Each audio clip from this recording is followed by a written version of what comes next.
Three bookers we have here. Remember Jim Paul and Dave Allen, right? Lieutenant Captain.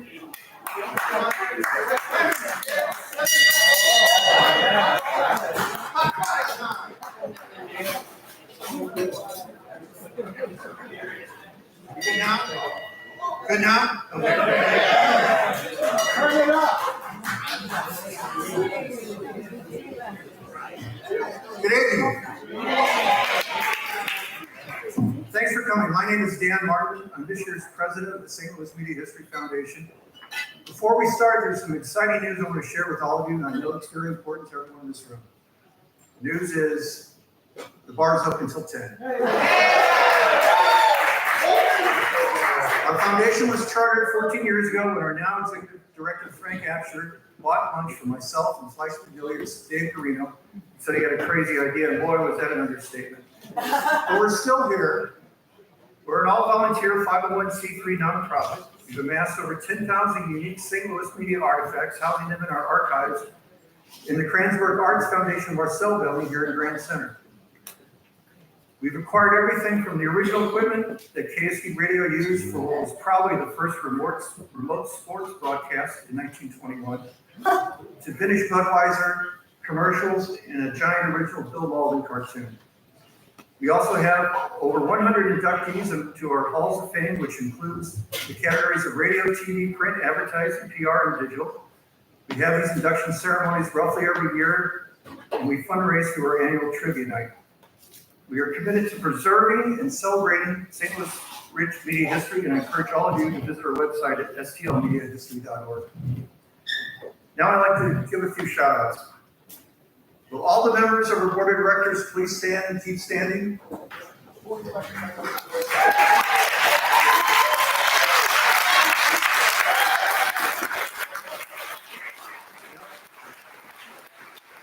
Now, with all those folks in the audience that are already members of one of our halls of fame, please stand up, keep standing. Hey,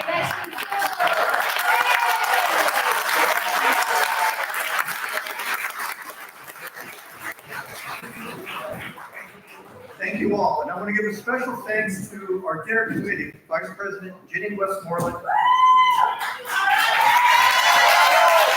Treasurer Pat Crow, Secretary Mark Pierce, Board Member Sharon Stevens, Past President Ken Olemeyer, and Past President Phil Paulson.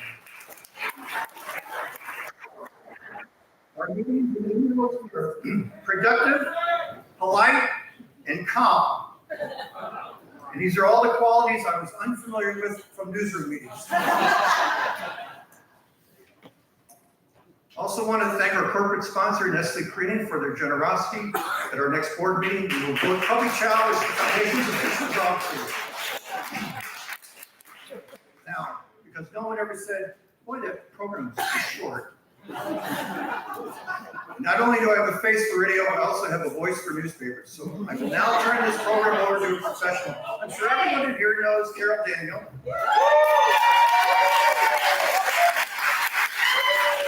But if you didn't, she's a St. Louis journalism triple threat with over 40 years experience, including as a news anchor for CamBox, a columnist for the St. Louis American, and now a senior producer and host for Channel 9. Plus, she was inducted into our Radio Hall of Fame the last dinner. Yeah. Welcome for Carol Daniel.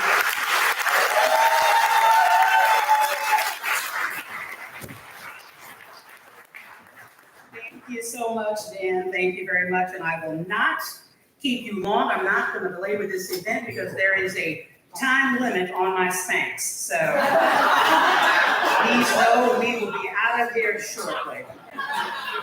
Thank you to all who do the work of the foundation, because the work is crucial to knowing who we are and knowing what we've done to inform the public. And I was so honored to be a part of the Hall of Fame class last year. It was one of those moments where you think, I'm here now, and you're looking back, but you're looking forward.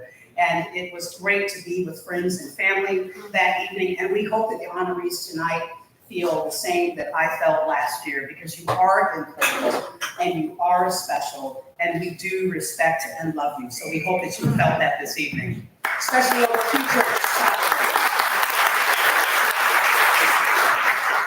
And again, please do go to the website to see the names and the ways in which you can be involved. You heard the word all volunteer several times.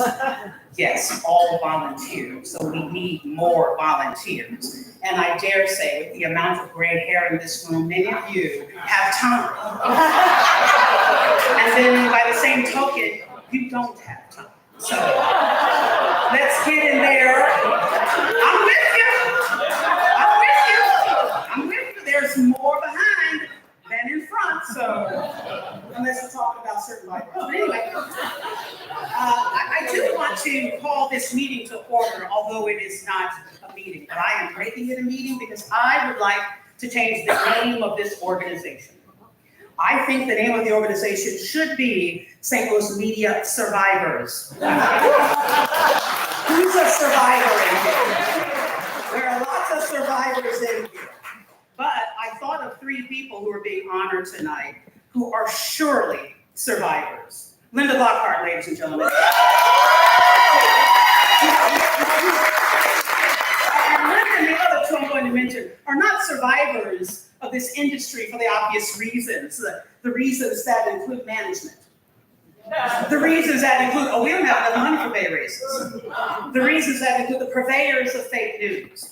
Not survivors because of that, because of those things. Linda's a survivor because she managed to make a living, and a fantastic living, and beautiful children, and a crazy, wonderful husband on the pay that was not enough from not one but 2 industries. Linda is a survivor from print and radio, public radio, where the pay is not what it should have been. Linda Lockhart is a survivor. I would say that Joe Buck is a survivor.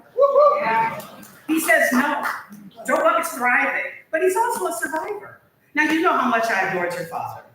I was able to, your father, when he started writing poetry, he would come into KMOX with that yellow legal pad, take me into a side studio and say, read that, kid.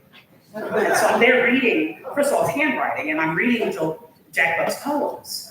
But you are a survivor, because what a shadow that was that he cast. You survived, and you are thriving. Joe Buck is a survivor. I thought about how much people love him and hate him, but I thought, listen, that's not going to get it. Because we in this room tonight love Joe Buck. And the last person that made me think to call this meeting to order, to change the name to St. Louis Media Survivors Foundation, is the one and only Fred Bodimer.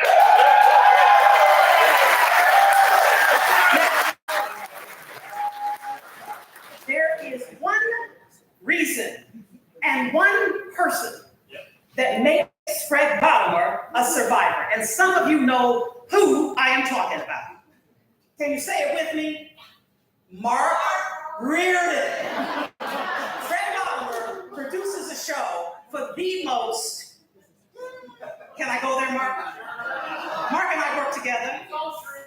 It's all true, he says, egotistical. Every day, he is saying to Fred, where are my headphones? Where's the rundown? Can you grab my iPad? Every day, Mark, every day to Fred Bodimer, your executive producer, who has more years on this planet and more talent than a lot of us have on our pinky finger. Fred Bodimer is a survivalist. So can I get a motion on the floor to change the name to the St. Louis Media Survivors Foundation? And so moved in a second. Second, yes, and we won't even vote because I officially changed it. All right, let us move on with the reason that we are here tonight to introduce this year's inductees into the Hall of Fame. The first honoree in the beloved radio category is Ed Scarborough.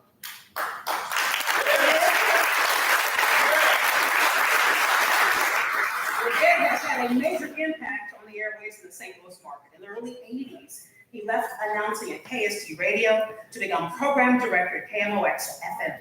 He then oversaw the change to KMOX FM to become KHTR, a hot hit radio format. It became a top station, second only to sister station KMOX.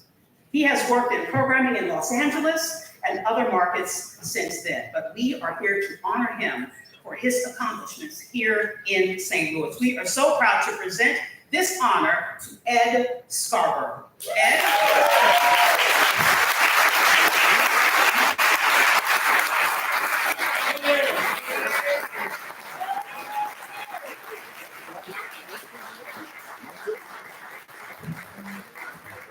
He's pointing at himself, yes.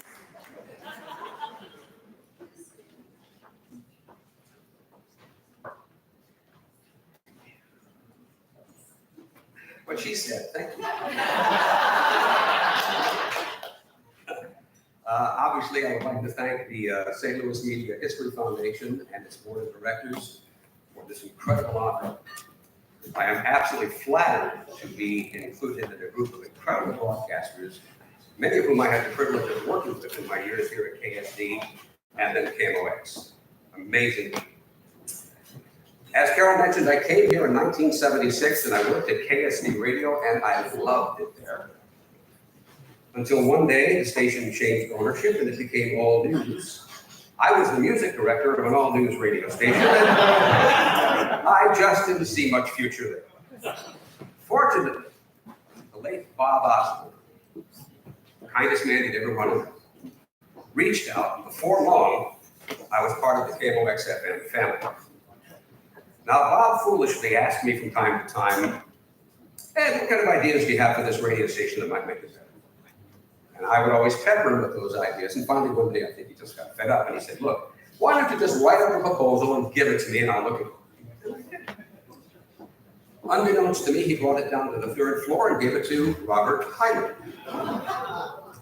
Bob came upstairs shortly thereafter, mentioning that he had shown Mr. Hyland my report and said, "Word of advice, Ed, never call Mr. Hyland's baby ugly." And that was pretty much the end of that document, and I thought maybe my career at KMOX FM. Well, fast forward several months later, and in the summer of '81, Mr. Hyland called me down to his office, and of course, quaking, I entered the inner sanctum. And he held up a piece of paper and he said, "Did you write this?" I said, "Yes, sir, I did." "Can you do this?" "Yes, sir, I can." "Okay." And he handed me the keys to KMOX FM, just like that. Absolutely unprepared for it. Scared you know what less. And I went upstairs and I had to tell Bob Osborne that he was now going to be my news director because I was not the program director. Ozzy, ever gracious, put his arms on my shoulders and said, "It's on you now, Ed. How can I help?" That's the kind of guy he was. Hit radio was born in a perfect storm. In the early '80s, we caught the wave. Music was fresh again, coming from England, Europe, and America. MTV was the thing back when in the M in MTV stood for music. And St. Louis was aching for a hit music station. In radio parlance, we'd say, there's a hole in the market, and there's a market in the hole. So we tried to fill it. Quickly, hit radio, KHDR, became a sensation. We went from a 3-4 to a 6-8 to an 8-8 to a 10-6 in 4 consecutive books. At one point, between KMOX AM and KHDR FM, we had over 30% of listening. That's never been equaled, I don't think, in any market in America, in a major market. It was just unbelievable. But make no mistake, KHDR was built on the backs of a dedicated air staff. Bob Scott, who you may know as Dave Lennox, 30 plus years, represented the Lennox Air Conditioning Company. We have Kevin McCarthy, who spent 4 years, who created a travel program that airs in over 40 markets worldwide. John Frost, who became one of America's leading faith-based radio consultants. And Casey Van Allen, who did nights, is a media mogul of his own right, owning radio and TV properties at Lake of the Ozarks. Every one of these guys were the building blocks of that radio station. While they may credit me as the architect of hit radio, I'll remind you that blueprints are absolutely useless if you don't have the right craftsmen building the product. And that they were. These folks built into the mission of hit radio. They worked relentlessly to hone their skills. God knows I was very nitpicky. And they contributed to the success of hit radio in every way possible. They lived our prime directive. If you're a Trekkie, you'll know where I'm going with this one. And it was the needs of the many, our audience, outweigh the needs of the few or the one, yourself. Audience first, always. We pounded that into them, and they brought it in. They became a band of brothers, and to this day, they still gather every few years just to hang around and reminisce about the good old days. And I would not be standing before you today if not for people who had faith in me long before I deserved it. Tim Dorsey, who was our station manager. Greg Kornfeld, who sold the product he didn't really understand. And Robert Hyland Sr. And I got to tell you, we knew we had it when Robert Hyland Sr. actually was somewhat willingly giving up pushing the hockey games on the FM station so that we could stay informed. Because every sports overflow went from the AM to the FM. Perhaps my greatest skill was the ability to recognize talent and understand that one can teach ability, but you can't legislate attitude. The legacy of KHTR Radio is the family of broadcasters who lived and breathed our mission. Talented, yeah. But more important than talent, they possessed exceptional character. And together, they built a remarkable radio station that I was very proud to run. Thank you.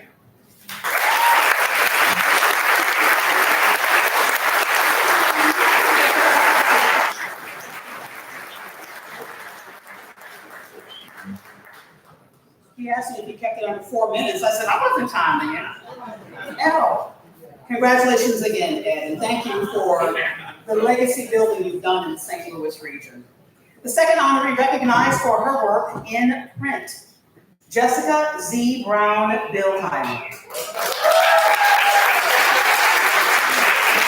Jessica's profound impact in the community has been by her founding of the nonprofit Gateway Media Literacy Partners in 2004 and serving as its president. Its mission promotes literacy and empowers citizens to think critically. Imagine that. Think critically about media coverage, something especially essential in 2024. The organization also develops literacy skills for underserved children in the St. Louis region. Jessica has also been involved with the Gateway Journalism Review, continuing her support and devotion to media literacy. We are so proud to welcome Jessica Z. Brown-Billhymer to the hall. Hey.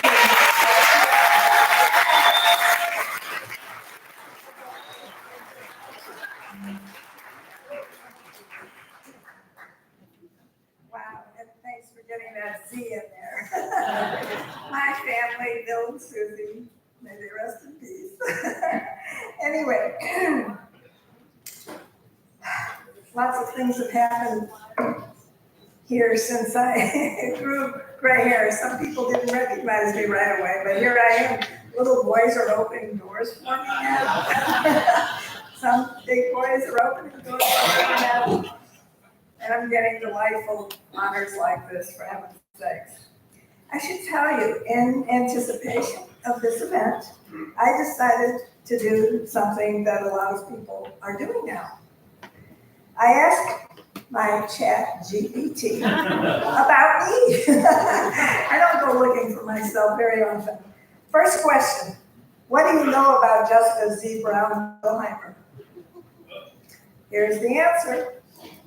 As of my last knowledge update in January 2022, Jessica Z. Brown-Billhymer is not a widely recognized public figure. There is limited information available about her. It's possible that she is a private individual. That's true. Or she may not be extensively covered in publicly accessible sources. So, something as a media literate person I would probably investigate further. I asked it again for Jessica Z. Brown. Many of you know me like that, Jessica Z. Brown, same answer.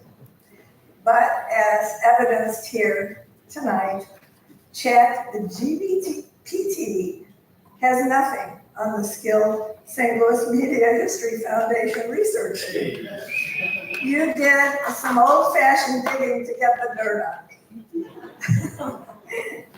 My fellow media communications colleagues, tonight's recognition is the penultimate. You honor me by recognizing an ability to use professional communication skills to sell sustained media literacy education to our bi-state region, and to occasionally, successfully herd cats to join in and do the same thing. You have acknowledged media literacy can be a vehicle toward voice and agency, a nexus for change, an avenue toward greater economic development, and even possibly a vehicle toward greater civility among us. We can only hope.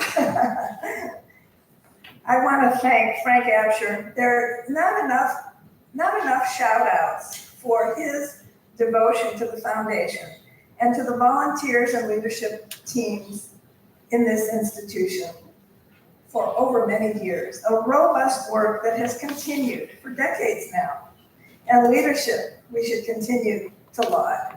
I also want to thank the St. Louis Fire Department for saving the archives. So shout out to the St. Louis Fire Department. Preserving that history, it's a great reason to give to the foundation, in my opinion. Our media history is priceless. I'm thankful and honored to be part of the newest class of inductees. To my fellow inductees, congratulations for the sterling, community-minded work you do and have done, and for being models of excellence teachers can turn to when teaching media in their many classrooms. Just 2 weeks ago, I was chatting with a real person at the symphony, a woman sitting right next to me. We started chatting, not during the symphony. She asked what I do. We got to talking more. That didn't just come out, okay? I told her I am a media literacy educator. Oh, that's wonderful. We need media literacy more than ever. I agree with her, of course. Whatever her notion of media literacy was, she brought joy to my heart. I took her name and I know where she lives now. And then I said to myself, wow, we've come a long way. Today, more and more folks are acknowledging how important it is, especially as we try to preserve our democracy. And I want to underscore, preserving our democracy means saving and supporting local and regional media, where citizen voices must be heard.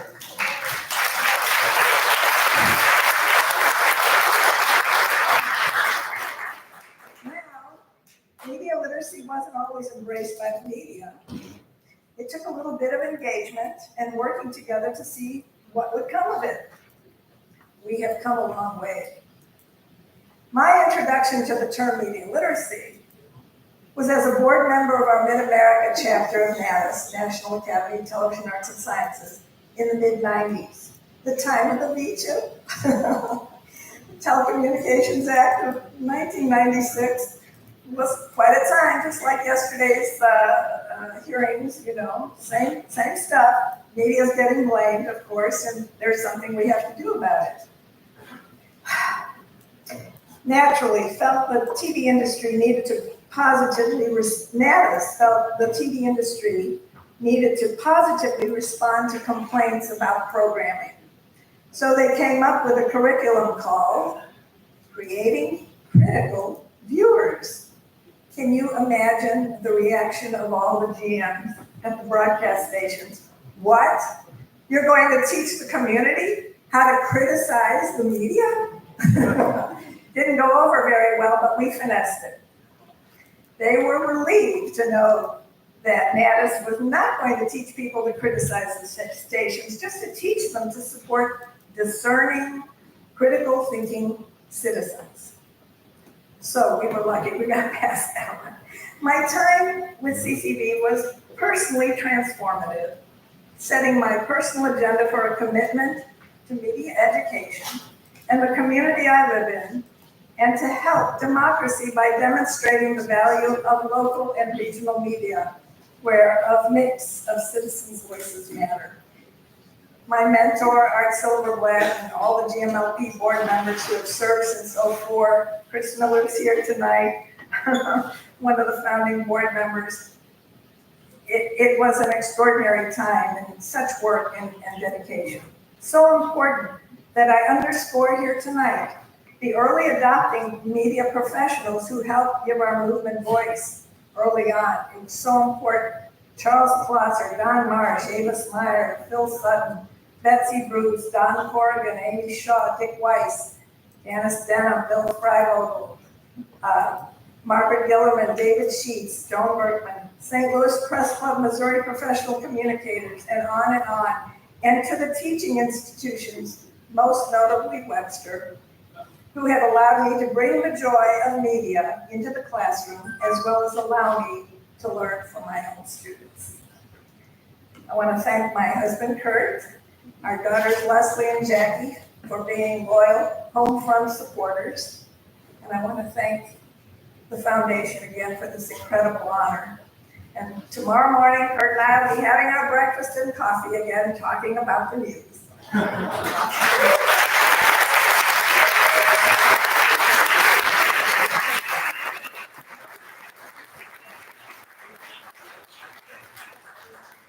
Congratulations, Jessica Z. The third honoree tonight, also recognized in the print category, is the late Clay Felker.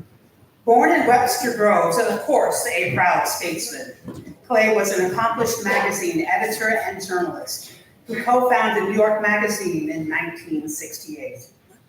His many other accomplishments: he helped to create Sports Illustrated, helped fund Ms. Magazine, was an editor at Esquire, and worked for Time, Adweek, Life, the Herald Tribune, and the Village Voice. The New York Times wrote of him in 1995, "Few journalists have left a more enduring imprint on the late 20th century journalism than Clay Felker." According to the late novelist Tom Wolfe, Mr. Felker ranks with Jan Young, winner of Rolling Stone, for having shaped magazines that had a new take on life in America. We are so thrilled to present this award to honor Clay Felker's work. Accepting the award on Mr. Felker's behalf is Eric Rothenbuehler, who is the Dean of the School of Communications at Webster University, as well as a board member and past president of the St. Louis Media History Foundation.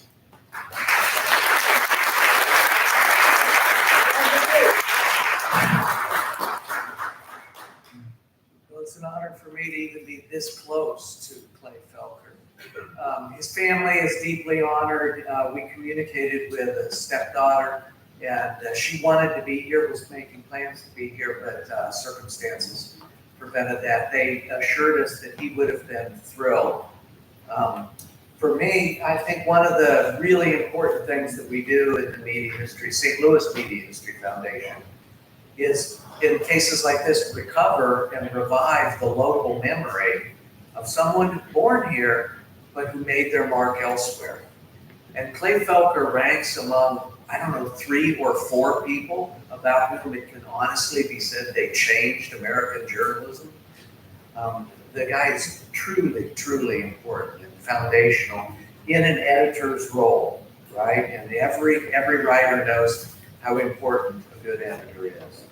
And so it's really a great thing that we've now honored Clay Felker with this award in the St. Louis Media History Foundation Hall of Fame. And hey, I'm thrilled, I'm actually kind of nervous to be up here. So thank you on behalf of his family.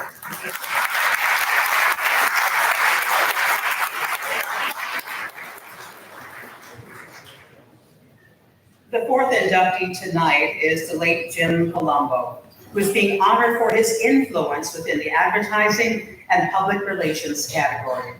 Jim was a champion of creative work that truly lifted much of the St. Louis advertising community to greater heights. He was the global account director at DMB&B and helped manage Anheuser-Busch's business for over 20 years. So many people worked together on that creative work, yet it was Jim who maintained an excellent, respectful relationship with the brewery as he championed great, award-winning, memorable advertising for Budweiser and other brands. His career continued as managing director of Wayland and later as a consultant until his passing in 2022. We're so happy to induct Jim Palumbo into the Hall of Fame, and accepting on behalf of the Palumbo family is Joe, Jim's brother. Joe.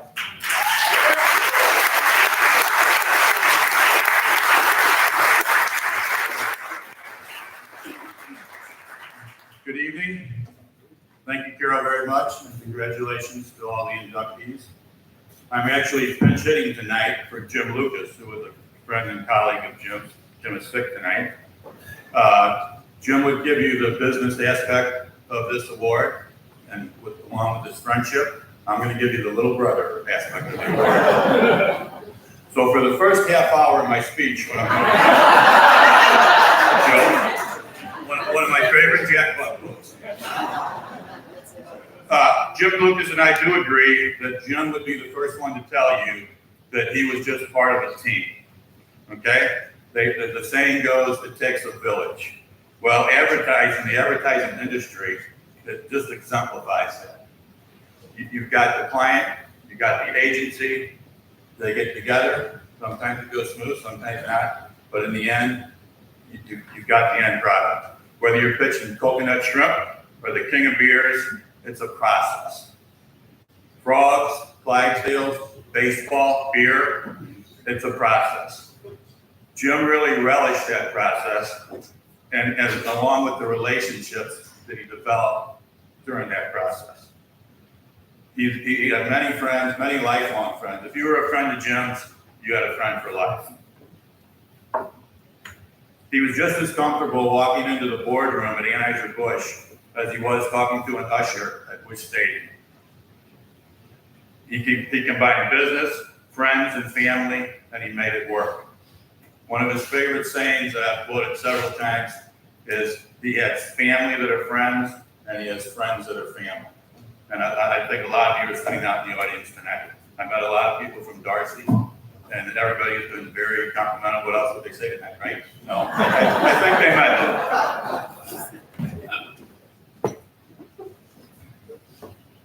It also was a pretty good benefit being Jim's little brother. Okay, he always looked the part. I think we'll all agree with that. He was an impeccable dresser, and I, therefore, was an impeccable high school kid going to dances because I got the Woodies and Boys hand-me-downs. Okay? Sometimes they weren't hand-me-downs yet, and Jim would catch me in his class. There may have been a ball game or two that also popped up where I was with my big brother at a Darcy function. There is one such instance I'm going to share with you. It was a Saturday morning, it was October, and it was 1985.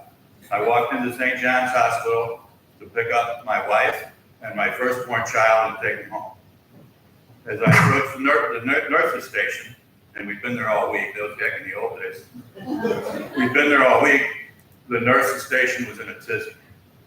I walked up, I had my cardinal jacket on, and I said, "Now." And they said, "Why did you hurt yourself? Call for you."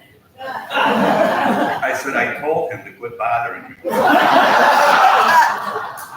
So I walked into the room, I asked my wife, Debbie, who called? Jim, right? Jim was Whitey Hurt. They had an extra ticket for the Darcy box that day, the Cardinals against the Cubs. They could clinch the pennant. I got a baby and a wife. Guess where I went? My wife over there. Moral to the story, my brother Jim, Uncle Jim, bought a pennant, Eastern Division champion, 1985, still hangs in my son's den. So Uncle Jim did good that day. Advertising took a smart, inquisitive kid from South St. Louis, St. James the greatest school, and people, some of you know, some of you don't, Bill McClellan, investigative reporter there. There was a lot of Italian families in Dogtown. If anybody tell you different, don't believe it. Okay? But they took a kid from South St. Louis and they sent him on the advertising adventures around the world, literally, including all 50 states, by the way. In closing, my mother always taught us to say thank you. So I'm here to thank you on behalf of Jim, on behalf of his wife Meg, his daughter Lisa, who couldn't be here, and the whole Palumbo family. Let's turn this over here. So I got to get this right. Thank you to the St. Louis Media Foundation for this honor. And once again, congratulations to all the inductees. All of you in this room are some part of that village that Jim loved and he also excelled in. So thank you very much.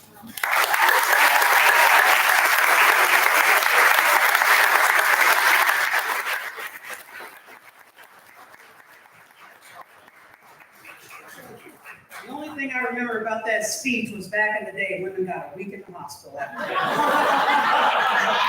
That's the only thing I'll remember all night long, a whole week. Some of y'all got a week. You got a whole week. They were like, you had it, you pushed it out. See you tomorrow. My times have changed. Congratulations again to the Palumbo family.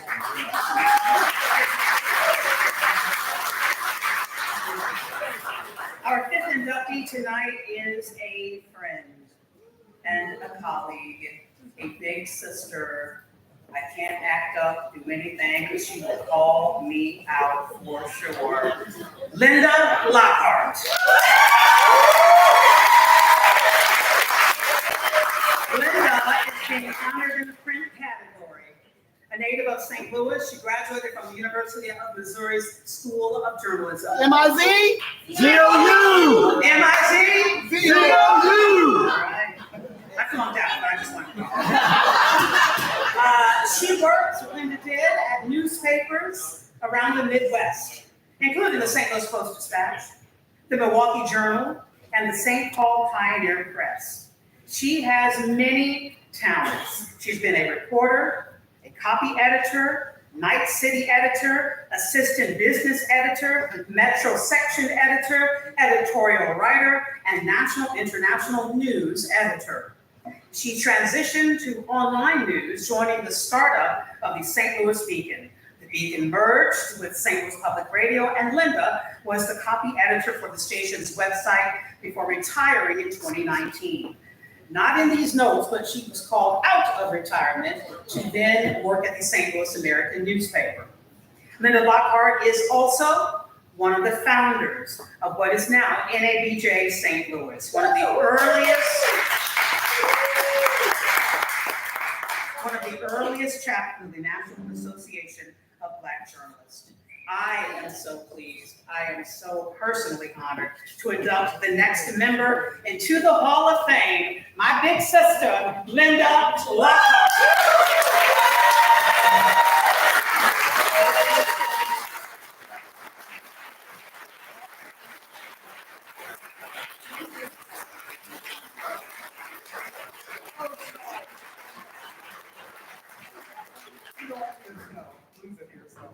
Thank you very much. Thank you. Thank you, St. Louis Media History Hall of Fame Foundation. Thank you, God. If you had told me when I was a little girl living on Terry Avenue in North St. Louis that I'd be standing here today, I would not have believed you. But here I am, standing on the shoulders of greatness. I stand on the shoulders of my ancestors who never gave up, despite the odds against them. They survived the Middle Passage. They survived slavery and Reconstruction. They survived Jim Crow so that I could be here tonight. I stand here because I had parents and grandparents who believed in me and made sure that I had every opportunity to learn and develop and succeed. It was my mother, Laura Louise Boulding Lockhart, who saw an article in the Post-Dispatch about a high school student named Gerald Boyd, who had just won a 4-year full-ride scholarship to attend the University of Missouri and the acclaimed journalism school. You're gonna get this next year, my mother stated as a fact. I rolled my eyes. Yeah, right, I thought, never daring to say it out loud. But as usual, my mother was right. 1 year later, I did receive that same scholarship and went on to follow Gerald for a little while at least. I was among other rising stars of the Post-Dispatch, including fellow honoree tonight, Judy Jackaway. Judy Jackaway Newmark, that's how I knew her back in the day. She was among one of the first early women to work at the newspaper. She was a big sister to me. It was especially meaningful to me to get this award because I spent so much of my career working nights and weekends and on copy desks and news desks, positions that are mostly unknown outside of the newsroom. And for those experiences, tonight I also give thanks to the editors who helped me along the way, many of whom were honored by this organization. Jim Fox, Sally Bixby-Defty, Harry Levins, who stood before you here just last year, and Carolyn Kincaid. And I thank Margaret Freivogel, who has been a mentor friend to me all these years, but couldn't be here tonight because she's off at Amsterdam babysitting her grandchildren. I ache for what I see in newspapers today. The layoffs of necessary staffers, including virtually eliminating copy editors. It's hard to pick up a publication and read more than 2 paragraphs before you come across a typo or a sentence that doesn't make sense. The New York Times on down. They just didn't see the value of what we did, those unsung people. I came into this business at a time when diversity was considered an asset. I'm sad to see that the terms of diversity, equity, and inclusion are considered bad things by many.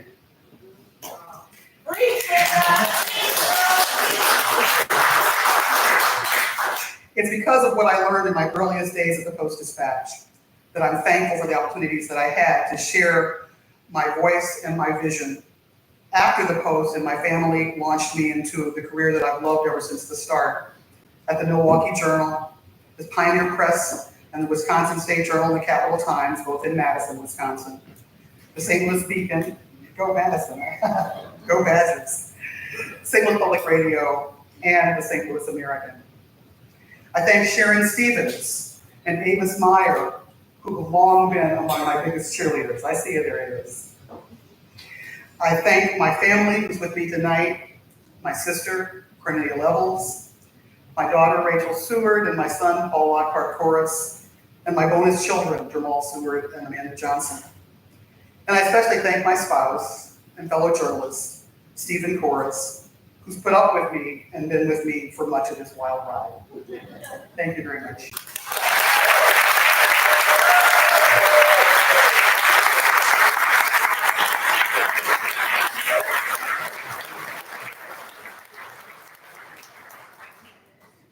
Our sixth new Hall of Fame member tonight is someone who I worked with for 28 years at KMOX Radio, Mr. Fred Bodimer.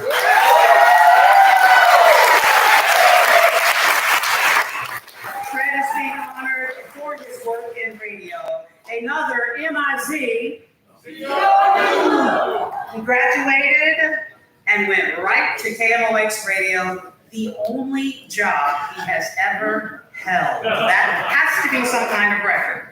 It was the very station he and his dad would listen to for Cardinals games. As a child, he would even stand, I didn't know this, Fred, he would stand in front of the mirror practicing his news broadcast. I think he still does that. During his 40-plus years at KMOX, he has worked as a reporter, the religion editor, still the religion editor, still the health editor, and executive producer. As a testament to his talents, he has won so many awards which are listed in your program. Fred was my producer when I came to KMOX, and a terrified girl, I didn't know that I belonged, and Fred was the kindest, most helpful, and you talk about you need a great editor, you need a great producer, he is standing right there. And the kindness just flows naturally from him. I'm going to stop because the redness is also flowing. And he is sufficiently embarrassed now. But Fred, you know how much I love you and how much I adore you. Fred, our newest Hall of Fame member, Fred Bodimer, for his work in St. Louis radio.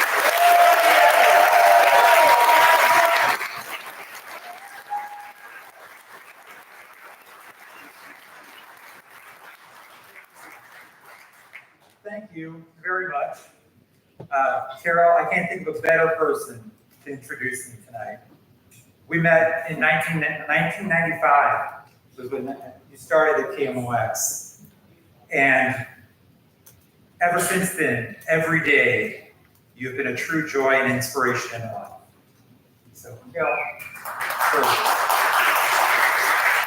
I got some housekeeping to do here, and then I'll tell a story. I want to sincerely thank the St. Louis Media Foundation for this honor. Board President Dan Barton, thank you for answering all my stupid questions about tonight. I appreciate that. Frank Absher, who's not here, who first told me that I was going to get this award. I'm deeply touched and grateful by it. Thank you. I also want to take a moment to congratulate all the other recipients of this award tonight. I'm honored to even be considered in this class of journalists and media professionals. Hearing your stories makes me very humble. Special thanks to my coworkers who are here tonight. In the back, you know, my speech is like 2 minutes shorter because I don't have to talk about Mark Reardon. So, they don't care all that. But Mark Reardon, Abby Hopewell, Sue Thomas, Beth Coughlin, thank you all for showing up here tonight. Appreciate it. Most importantly, thanks to my family, my wife, Marie Dilge, who has the patience of a saint to allow someone to work in the same job for 42 years and not make them look to get a different job. So thank you very much for that. Thank you to my two sons, Shane and Noah, who both flew here to be with us tonight. So it's a double win for me. I get to go into the Hall of Fame and spend the weekend with my sons. So I'm grateful for that. My sister-in-law, Jackie, her sons, Lucas and Sam Meyer, thank you for coming. My number one fan, my next-door neighbor, Joyce Hennon, is here. So thank you very much for coming tonight. I just wanted to sum up my career in just a few words. I truly love KMOX radio. It's why I'm still there after 42 years. I started listening to KMOX. I can remember the day. It was 1964. It was the World Series, Cardinals Yankees. I was in the basement. My mom had it on a transistor radio. I loved it. when I turned 1967, we went downtown to the parade after the Cardinals beat the Red Sox in the World Series. And my mom said, hey, over there is Mr. Robert Hyland. Go ask him for an autograph. And I said, I've never asked for an autograph before. Do you want to go ahead and ask? So I went up to Mr. Hyland at the age of 7 and asked for his autograph. And he said, oh, no, you want my autograph. Go over to that guy over there, that KMOX, ask him. It's Jack Buck. So Jack Buck was my very first autograph as a child at the age of 7. Little did Mr. Hyland know, 15 years later, I'd be working at KMOX. And the first day at KMOX, I didn't really know where I was going, and I walked into his office by mistake. And Norma Wallner, his executive secretary, put her arm around me. She said, oh, honey, you don't want to be in here. And she led me out of the office. So I always try to stay out of there. Like many of you, I grew up listening to KMOX. And so it just seemed natural for me to get a job there when I graduated in 1982 from journalism school. In the decades since, I've worked with so many legendary names, and I'm so grateful for it. And names I'm going to name here are already in this Hall of Fame. Ann Keith. Yes. We shared an office for 10 years, the size of a copy room. And she smoked her tiny cigars. I'm sure I had some inhaled lung disease. Because you could smoke like crazy in radio then. I worked with Bob Hardy, Jack Carney, Jim White, Bill Wilkerson, Ron Jacober, Peggy Cotto, Charlie Brennan, Carol Daniel. Just all of these people are in the Hall of Fame here. So I am just grateful to be even considered in your ability in class. I truly love what I do. I love radio.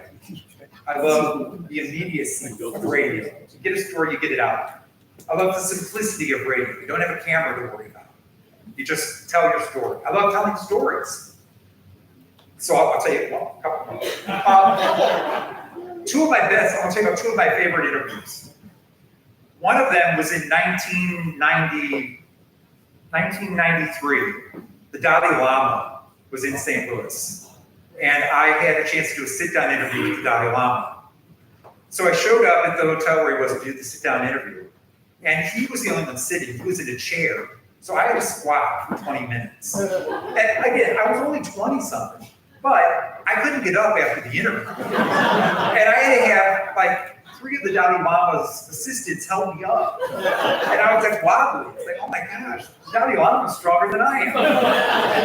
So the next time, my next really big interview was like, I don't know, 1999, it was the Reverend Dr. Billy Graham. And he was speaking at the convention center. And so I had an interview with him, and this was a sit-down interview as well. So I thought, I'm doing this one right. So he was in a wheelchair, I had a chair. I'm not gonna get wobbly. But I really didn't want to screw it up. So I took 2 tape recorders and 2 microphones to make sure that at least one of them wouldn't mess up. So I did the interview with him, it went great. I get back to the newsroom, start to listen to it, and there's this clicking noise through the whole interview. It's like, what is that?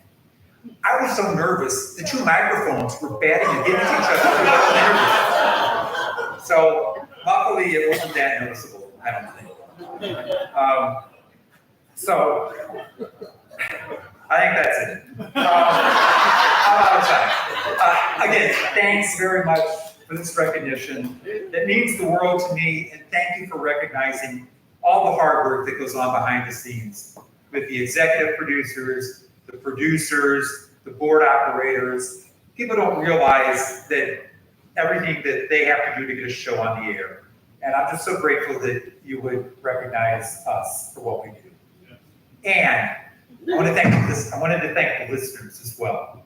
And I'm the only radio person here, other than Ed, that's like added the microphone on.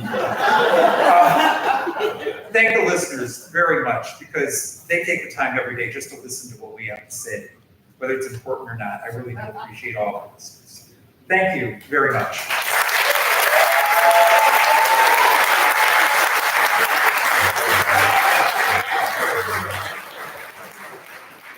Listen, I still text Fred Bodimer for contacts because he has the Rolodex of the century. I think I texted about 2 weeks ago for contact. Congratulations again to Fred Bodimer.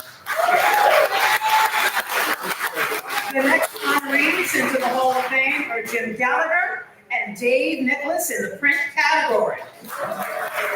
These two St. Louis Post-Dispatch journalists have consistently provided perceptive, even-handed coverage of St. Louis-based companies and industries, including analysis of and commentaries about a multitude of area businesses. Jim is yet another journalism graduate of the University of Missouri-Columbia. Dave earned his journalism degree from Drake University. I know Drake doesn't have it. DRA, JE, yeah. Dave went on to earn an MS from London School of Economics and Political Science. They are smart guys. St. Louisans have been so lucky to read their fresh perspectives about the stock market, its many fluctuations, as well as in-depth coverage of local financial institutions and the complex, changing corporate landscape. We are so pleased to present Jim Gallagher and Dave Nicklaus into the Hall of Fame.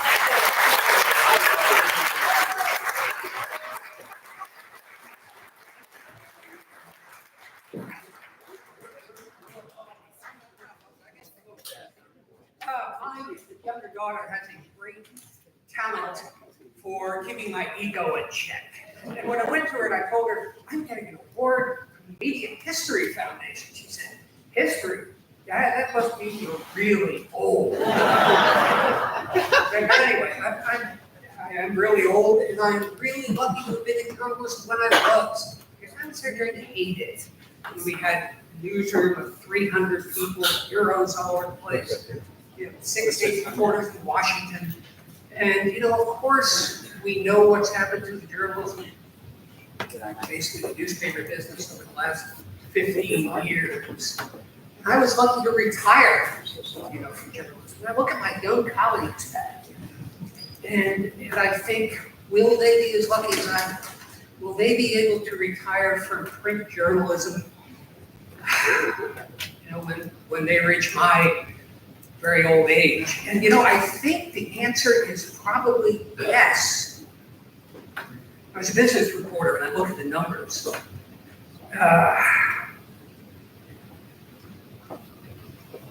And I think as we transition from a print product to a truly digital product, the challenges will be great.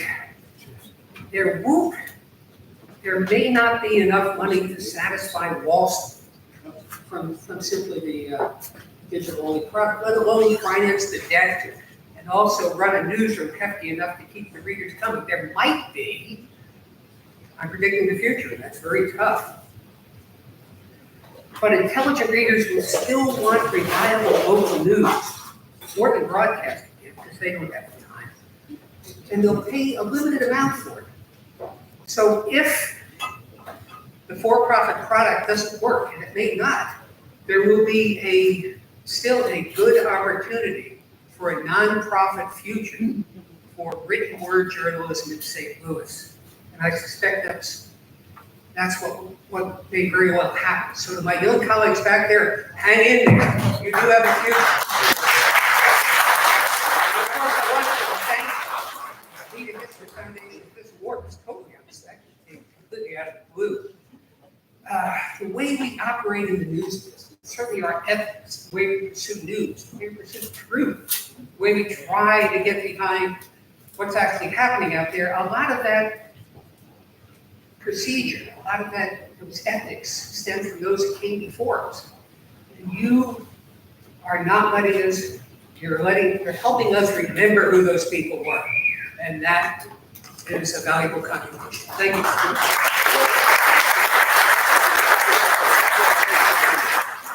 Well, I'm going to steal one from Luke Garrett, because tonight you all have made me feel like the luckiest man on the face of the earth. I never expected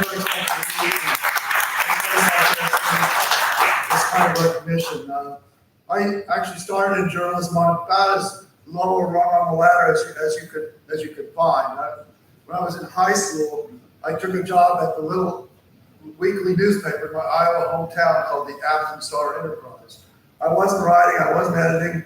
I was what was known as the printer's devil. Man, I melted lead and poured it with a linotype machine. Probably still have some scars on my arm somewhere. I fed sheets of newsprint into the giant letterpress, print the newspaper, and all those kind of manual tasks. But they say printer's ink gets into your blood, and that certainly happened to me. So, fast forward through journalism school, copy editing job in Des Moines, and graduate school, and I was fortunate enough to land a job at the Post-Dispatch, kind of pretty much a dream job, and I ended up staying there for 40 years.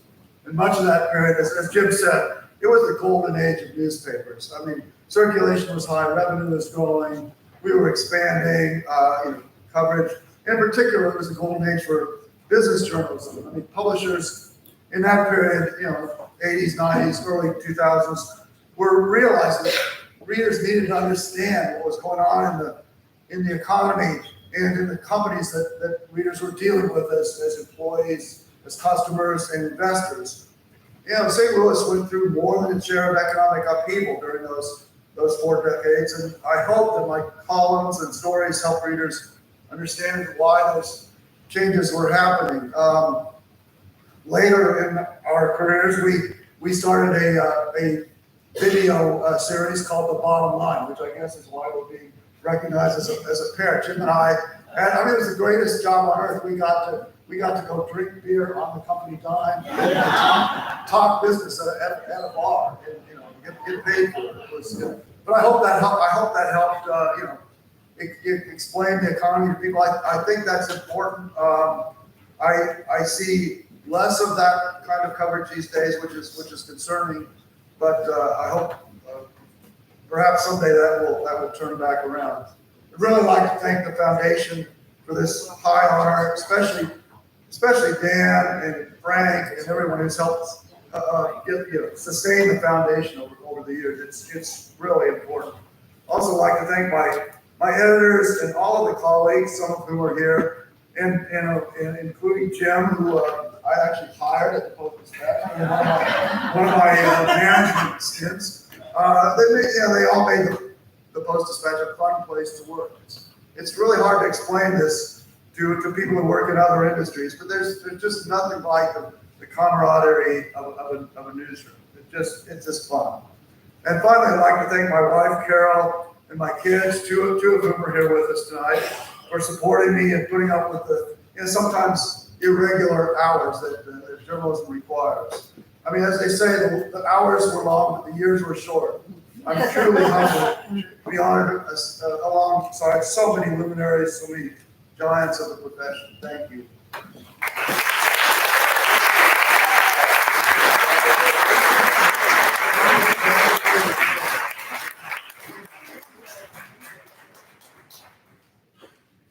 Our 8th inductee tonight is Judith Newmark. Judith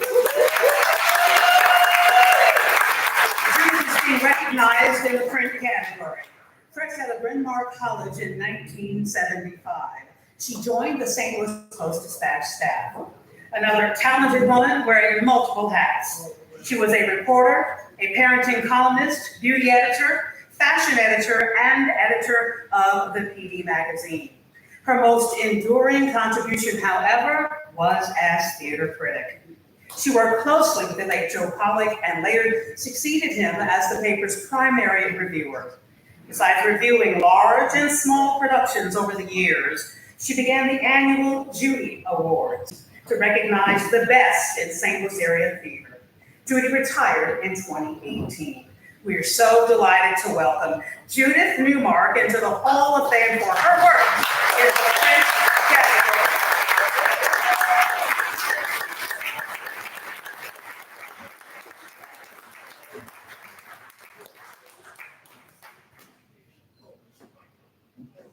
Well, as Juliet says in Act 1, Scene 3, this is an honor I dream not of.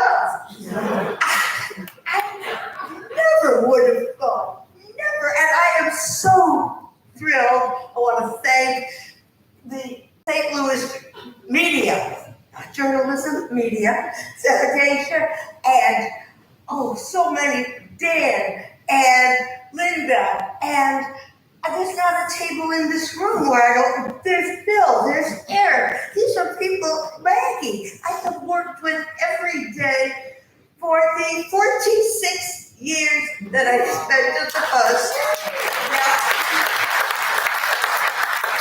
I never had another employer.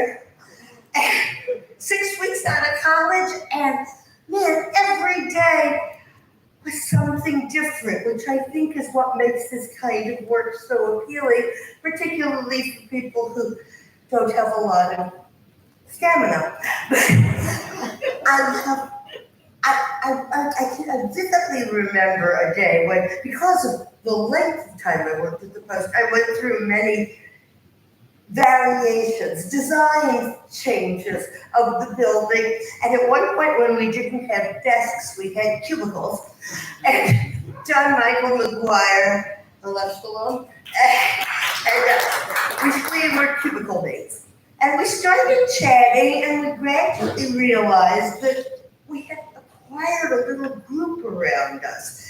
And we're talking about things like putting copy on a spike. And I mentioned my fear, which endures to this day, of those copy spikes. And it was a murder weapon on every end of his desk. Who thought this up? And we were talking about the spiral staircase, which got a lot of women to stop wearing heels to work. And when Linda pointed out how few women there were, obviously when they built those stairs, they didn't care. Then it took on a whole other meaning. It was awful. But I said to John Michael, why are these people listening? Oh, wait, we're telling coot stories. We have become coots. And we are recalling the old days of journalism. Well, as Jim just said, as Dave just said, I too worry about the younger journalists, the people who are coming up behind us. And I hope that they don't think they have to reach some impossibly high standard of moral rectitude and never making a mistake and kind of sniffing at the world. We weren't like that. I just want to emphasize, we did a lot of good work. We did a lot of interesting work, and occasionally we did important work. But while we were doing it, we had so much fun. It was a great job. It was a great place to work. And I am grateful to the men and women in this room and elsewhere who I got to share it with. Thank you.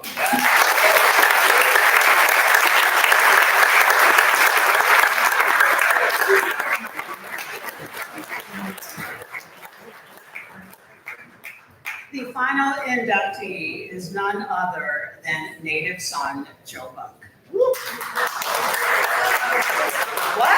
That's what Joe gets? Joe Buck, ladies and gentlemen.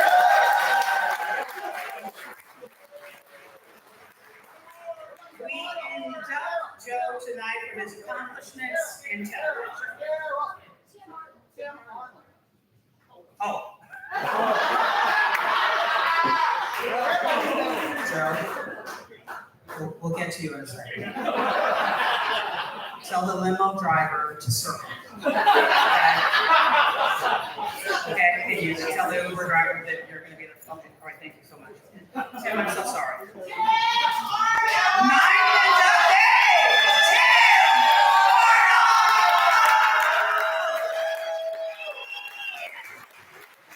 Tim is being recognized for his accomplishments in the advertising, public relations area, and for those hats. Tim's work has included iconic campaigns such as Budweiser, This But's for You, Burger King's Have It Your Way, and campaigns for Michelob, Michelob Light, Natural Light, Anheuser-Busch Corporate, Hertz, Courtyard Hotels by Marriott, and so many others. He's the one who produced GoDaddy's first Super Bowl ad. And yes, who indeed, shared Budweiser music sessions with B.B. King and Leon Redbone. He has such an impressive background of working with agencies all over the country over the years. We are so proud of his St. Louis connections. We are so happy to welcome all the way back from St. Petersburg, Florida, into the Hall of Fame, Tim Arnold!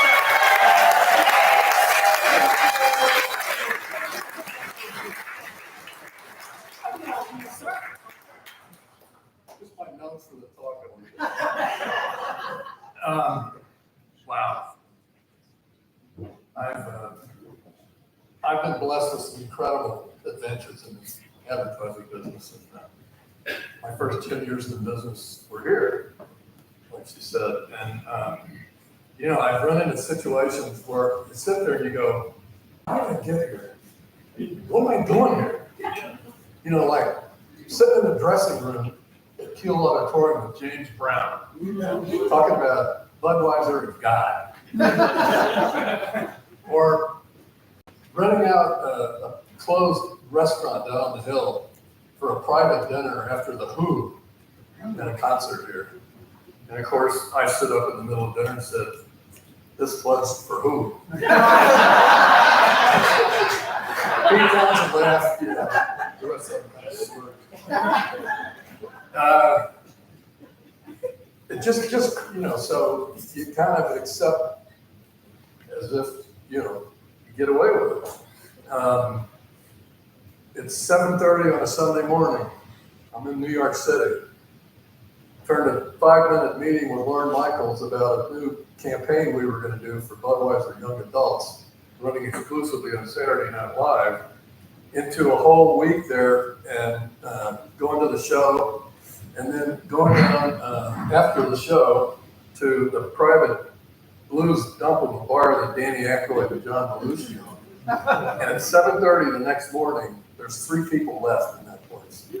Me, John Belushi, and Bill Murray. Can't make this stuff up. And, I couldn't find my coat when I was trying to leave, and Bill said, what's it look like? And he went over and found it and gave it back to me and sent me home, and I missed the flight, blah, blah, blah. But, crazy adventures that I've ended up writing a lot about. But at the end of 1984, I moved to New York City and went to work for J. Walter Thompson, and my creative partner was a guy named Jim Patterson. Hold that thought. That was where we worked on Burger King. Then I went over to an agency called Scally McCabe Sloves. That was the Hertz business, where I worked with Jamie Lee Curtis and O.J. Simpson, and wrote about that for an Advt article and called Jamie Lee Curtis the killer babe, and O.J. Simpson a babe killer. And I got away with it. She's right at another smaller agency. I produced the first GoDaddy Super Bowl commercial, wardrobe malfunction. You can look it up, okay? But along the way, this account guy, I like to call us account leaders, not executives or managers or whatever, account leaders. I morphed into a writer and a storyteller. And so I ended up with a regular column in Advt magazine for like 3 years. Told a lot of these stories. Wrote for the Huffington Post on political stuff for like 4 years. And I'm currently a regular columnist for Blues Matters magazine. That's, by the way, it's not St. Louis blues, that's the rhythm blues. Okay? Lo and behold, like 30 years after I moved up there, I ended up reconnecting with James Patterson, and I ended up writing 2 of his books. And it's amazing, yeah, I'm writing heavy coattails, but you look up in the New York Times bestseller list, and there you sit with James Patterson and Tim Arnold as the #1 bestseller. It's like insane. So that's where I am now. I'm teaching now. This old account guy is teaching writing at the university level. I have been for 6 years in the Tampa Bay area. Still kind of getting away with it, I suppose. I want to acknowledge a few people here, and then I got 2 more points I want to make.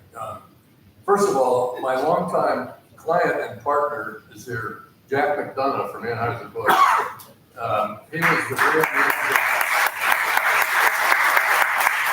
brand manager and the marketing director for all those accounts that I worked on. And, you know, when we decided to go after the young adult market and do the special advertising just for Saturday Night Live, which is what came to my Lorne Michaels meeting, Jack actually had the courage and the chutzpah to approve the production of that series of commercials without getting any other management's approval. He said, let's go do it, finish it, and then show it and go with it. And so I've been grateful for that in our partnership for a long time. I also want to recognize my longtime partner, Diane Arnold, who has been with me off and on for all of those years. A wonderful partnership. She tolerated me, she supported me. She's made it now possible for us to reconnect and re-energize our partnership, which I'm grateful for. My oldest granddaughter is here, Mary Claire Moriarty. She's into her second year working with a small agency here locally, Elasticity. Very talented young woman. I'm proud to have her here. I was going to make a few remarks about Palumbo because I had a great privilege and pleasure of working with him over those years, and enough's been said. Well, he endured life challenges which I cannot fathom, and he did it with dignity and honesty and courage and inspiration. He led by example. And so I'm especially honored to be part of the same ceremony as he is.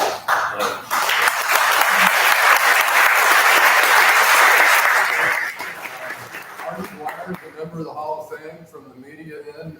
I've known Artie forever. He was the founder of the Soulard Blues Band.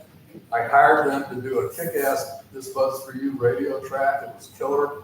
So shout out to Artie. And then I want to come back to Joe, who I just met tonight for the first time. Really, really wonderful.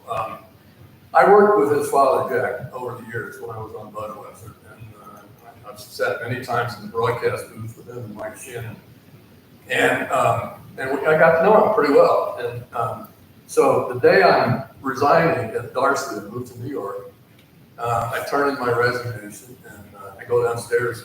It's like 3 o'clock in the afternoon. I got no more job there, so I head downstairs to Fando's, the bar down there. I'm sitting there all by myself, and here comes Jack. He's walking through. He's walking through to go to work down at KMOX. And he says, "Wait, what are you doing here?" So I tell him. But he said, he pulls up the bar stool next to me, orders 2 more Budweisers, and proceeds to tell me all the cool places to go see in New York. So, I mean, he was a wonderful guy. At the 10-year anniversary of his passing, I wrote a feature article about him and my experiences with him for the Post-Dispatch. So it's just, Joe, being here with you makes it even more special for those reasons. So thank you for letting me get away with it. I'm really grateful for being part of this and humbled by it all for now.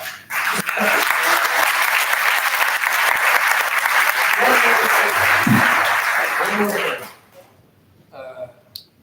I know there's an archive here, a developing archive. So I brought a treasure that I want to make available to leave for the archives. Whoop, sorry. All right. This is. Yeah. This is the sign that was on the wall in the lobby of the KMOX building. And, you know, you can date it because this sign says Darcy Advertising Company. So that was like more, the latest would have been in the late 50s, early 60s, because then it became Darcy McManus Nations and so on and so forth. And by a crazy whim, I actually found this on eBay about 6 years ago. And, it's been in my closet ever since. And so I believe it to you guys.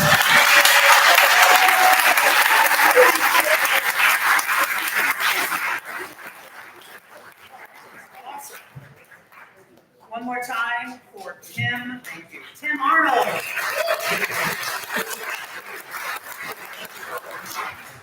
I mean it this time. The final inductee is everybody's little brother, big brother, everybody's cousin. You all think you belong to us. Joe Buck.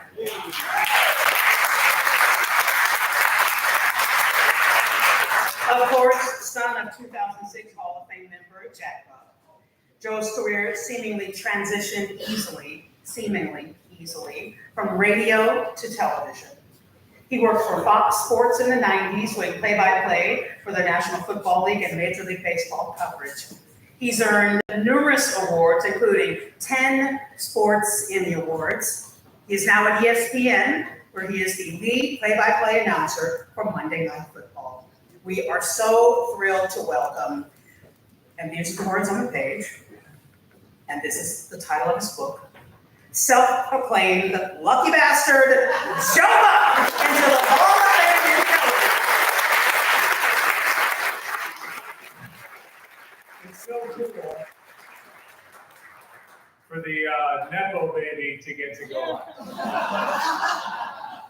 on. It's really, do you want your notes? I feel like, first of all, these mics are really freaking everybody out.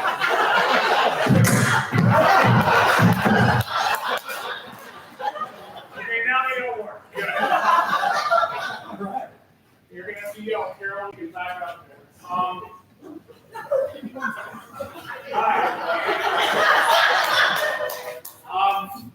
This is really special. Oh, wait. I put it back on. I don't know where the other one is. Okay, there it is. Yes, no. Excuse me, can you get a picture of this, Mr. Buck? This is really odd. Put that in the archives, that'll be nice. When Dan reached out to me to ask me to be a part of this night, I was surprised, I was shocked, I was so excited to go in with the people that I'm going in with here tonight. The good news is that my speech is going to be very short. The bar is open till when? 10? So we've got like 54 minutes to go. I'm not going to take, I know, hurry it up. I wrote a few words, but I just want to say a couple things about some of the folks that have already gone in. First of all, Ed Scarborough, are you still here? Yeah. In 1987, Ed, I worked at KHTR. Oh, is that right? That's right. That's right. That's when Bob Hyland called you, I would assume, and said, put Jack Buck's kid on the radio. I worked really hard for that job. I did it in the summer after my senior year at Country Day High School. All those rough years in Ladue. And there I was, working in the mornings with Chuck Buell and Kate Quinn and Roger Brand. Boy, did we have a show that you seemingly don't remember.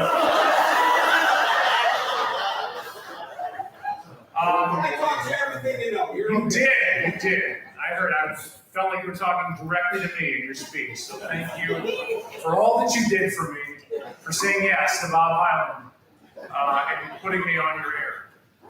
Jim Palumbo, it's already been said, there wasn't a sweeter man in the advertising business, and we keep cheering for Jim, and it's so worthwhile and worthy because he was just a good human being. There seem to be fewer and fewer of those walking the planet the older that we all get. Fred Bodimer, my God, Fred. There he is. I've had Fred blocked on my phone for the last 15 years. Nobody works harder than Fred, and is just a sweetheart. I was going to say that I am the luckiest person in this room, and I think in many ways I am, except for maybe Linda's kids, who got a chance to grow up and learn from that beautiful, wonderful woman. And it was an honor to go in with you. It is so humbling. I joke about being the Nepo baby, but to hear all of the work and all of the hours that people have put in to get into this Hall of Fame, that countless times behind the scenes, working hard, nobody watching, and I get to go into this same Hall of Fame with them. I am humbled. Every Hall of Famer here is a storyteller, a trusted storyteller to whom journalism matters, which is a far cry from where we are now in the public forums and public discourse. I know that nobody is getting this award tonight. I got into this business thinking someday I'm going to be in a Hall of Fame. For many, it was a calling, a way of life and of hard work, where honesty was going to win the day, and this is an acknowledgement of just that. I do consider myself the luckiest person in this room. I was born to Carol and Jack Buck. I got to ride on my dad's coattails. I got to come into this business seeing this person who was a stranger to nobody and was a wonderful, wonderful human being. I got to grow up in this great city, this small town, with, I think, big hopes and dreams that we all call home. It's a wonderful gift to have grown up here, and I will never leave St. Louis because this is where I belong. Reflecting on my luck that I talked about today, I settled on something that never had crossed my mind before today. Aside from the genetics and the daily masterclass that I had from my dad in the world of sports broadcasting, the most important thing that he did for me was he let me know without any doubt that he always wanted me in the room with him. I wasn't shuffled off to nannies or put outside the broadcast booth or away from the team charters or away from Mike Shannon, as scary as that could be.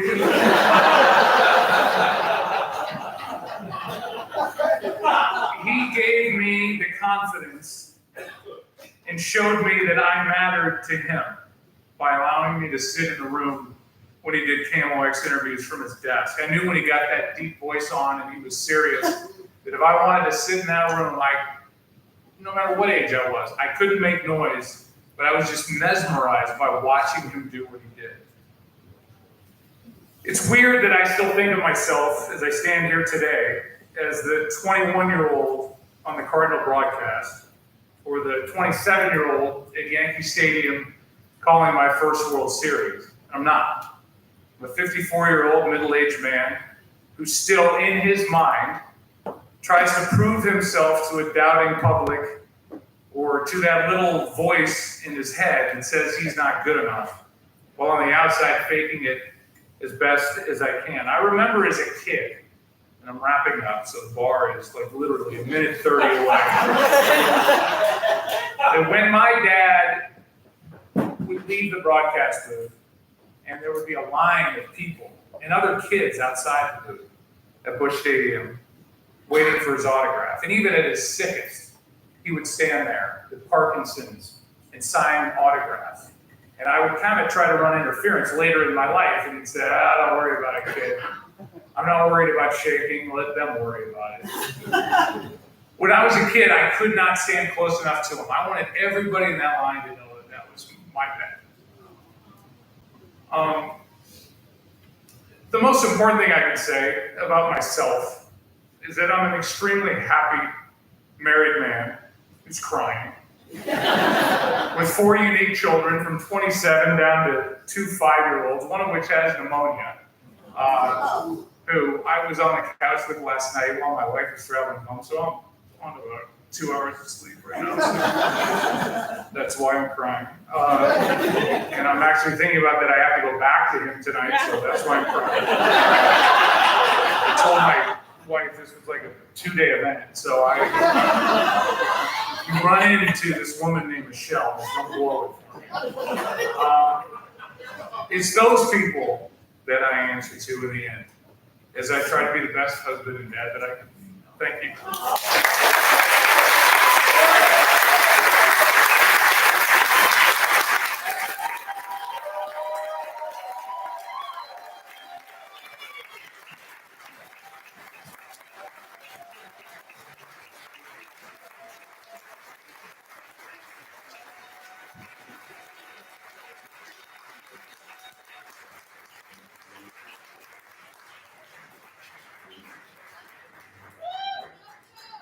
Was this not a wonderful class?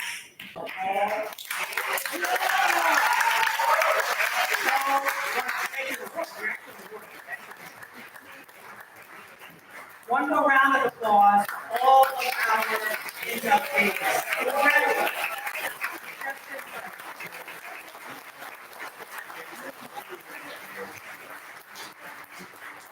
It's so important that we know in this room that our industry, that our beloved constitutional industry is under attack. We know this. But what we also know in this room is that facts still matter. Storytelling still matters. Information still matters. And most of all, the public still needs us. The public still needs us. We want to thank you all so much for coming tonight, for supporting this incredible class of Hall of Fame individuals who have done remarkable work, who have changed the landscape. Thank you for crying Joe up. Thank you. Thank you. It's been such an honor for me to be with you tonight. The bar is open until 10 o'clock, and my boss is here, so I need to tell you that the website is 9pbs.org/listen St. Louis. I retired from KMOX after 28 years last May, and then in September, I'm so honored to be hired by 9pbs to do a new podcast. We have done, 12 episodes so far. We are covering the Black and Brown community, the issues we face, answering the question, how did we get here? I believe these are moving, consequential, important conversations that we all need to be having and you need to be listening to. So please prove that it was a good idea to hire me and go to 9pbs.org/listen St. Louis, download, subscribe, share, comments. Come on now. All right. Before I go though, the board, we need you up front. The honorees, we need you on the stage for a group photo. Do not leave. Do not crowd Joe for an autograph. Do not try to find out if you could get in on some of the parties that he's having in St. Petersburg, Florida. Don't do that until I do that first. So, honorees to the stage, board to the stage, everybody else to the bar until 10. Congratulations, have a great night, and stay safe home.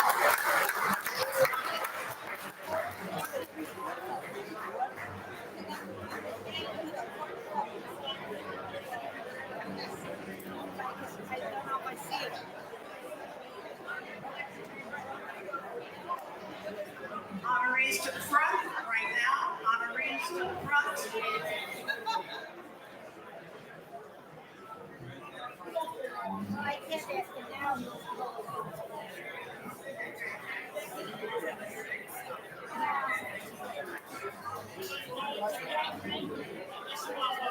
Tim Arnold to the front. Tim Arnold. Tim Arnold to the front.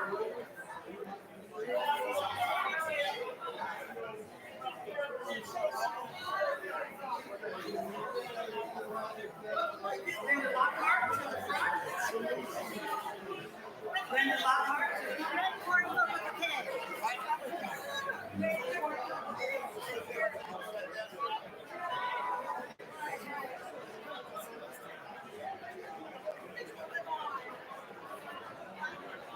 Jim and Dave. Honorees to the front, please. Honorees to the front.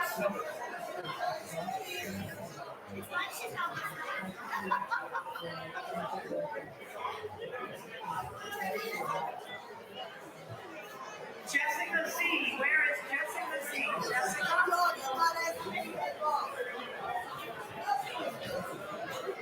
Jessica.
Board members, we need the board members.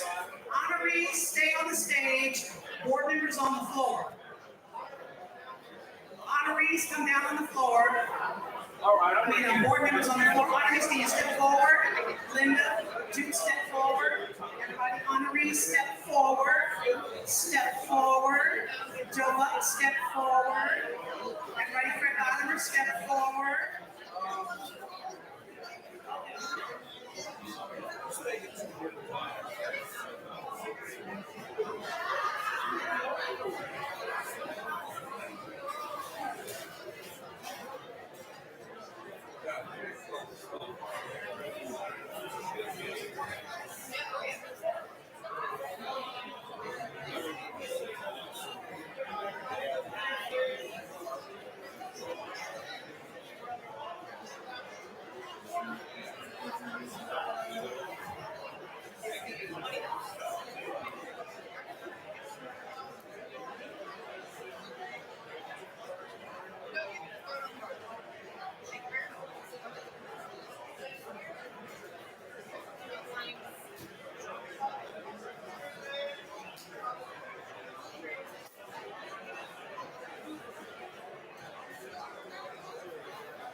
Thank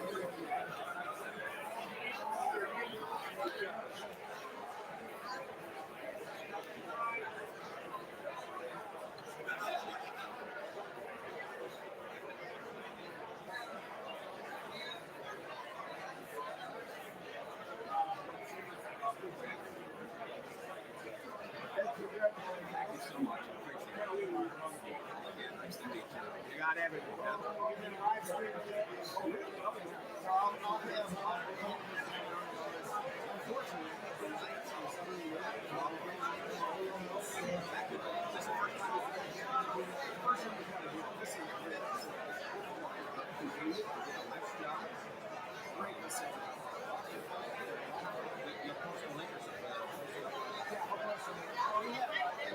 You see the program, we got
So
make sure you're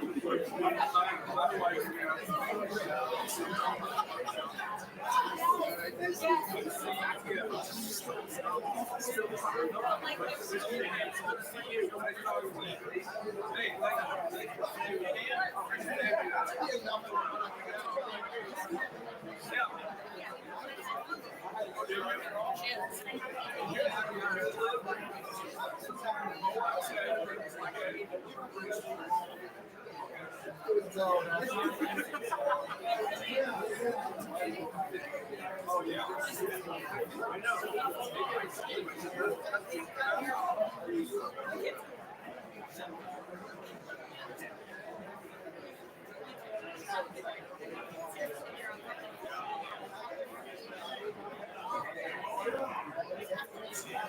I still do it each time I never fail.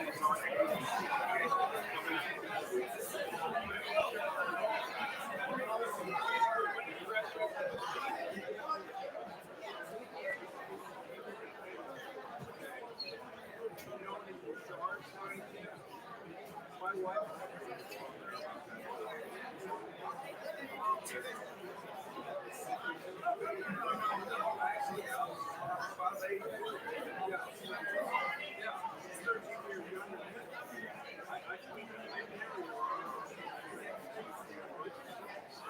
We can do that.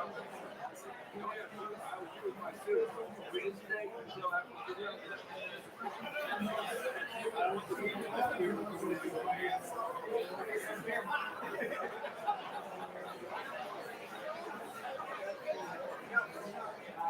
yeah, Steve was your harder brother.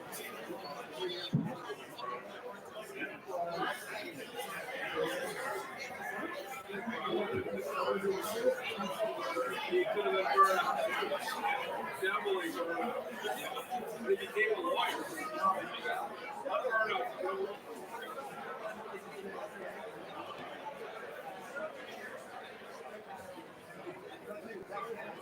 I will. I'll do that. That's a good guy. I will definitely tell him you saved my ass. I saved you from breaking all the who loves that?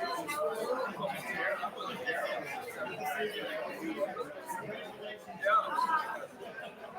I'm trying to, when you're on the board, I'm trying to track down the road.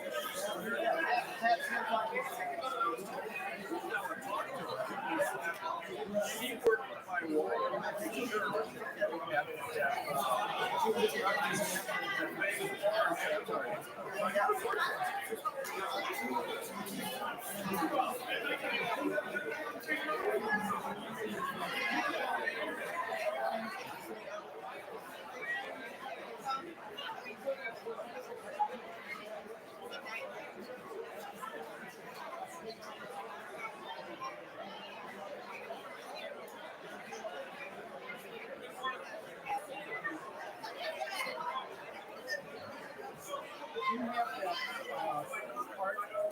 I do. Yeah. You're not following it.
Yeah, we gotta get it.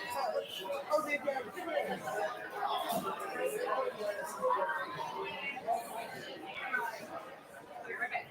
Not a problem. All right, what's your first?